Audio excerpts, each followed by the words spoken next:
Partial sun means that the plant needs around 3 to 6 hours of sunlight daily, preferably in the morning.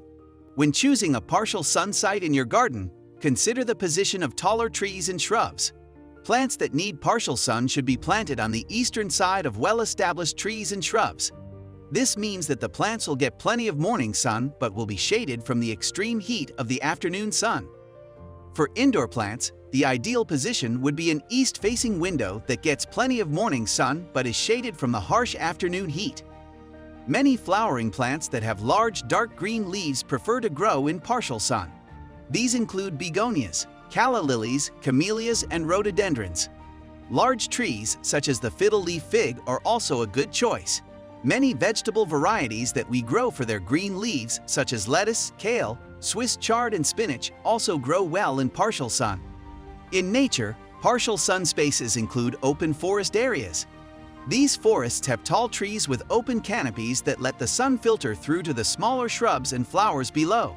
If a plant is struggling to get enough sun, you'll notice that it starts to get leady as the stems reach up to get more light. Other symptoms could include lack of flower and fruit production and general loss of vigor. On the other hand, plants that receive too much sun will display signs of sunburn. Their leaves will turn brown around the edges and become dry and brittle. The best way to provide shade for your plants is to utilize the shade already produced by established trees and shrubs. However, make sure not to place your plants in areas that remain shaded throughout the day, such as directly underneath tree canopies. If your plant shows any symptoms of either too much or too little shade, you may need to move it to a more suitable location in your garden. Erecting a shade structure or placing larger sun-loving plants in pots next to your plant can also help if it is still receiving too much sun. You might have the reverse problem if you're growing these plants indoors. They may suffer from not enough light. You can easily fix this by installing a grow light or two. When working out the perfect position for your new plant, don't forget about its water requirements and the temperature range.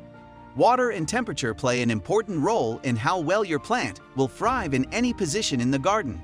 On very hot days, you may need to give your plant more shade. But during the winter, more sun exposure can be fine.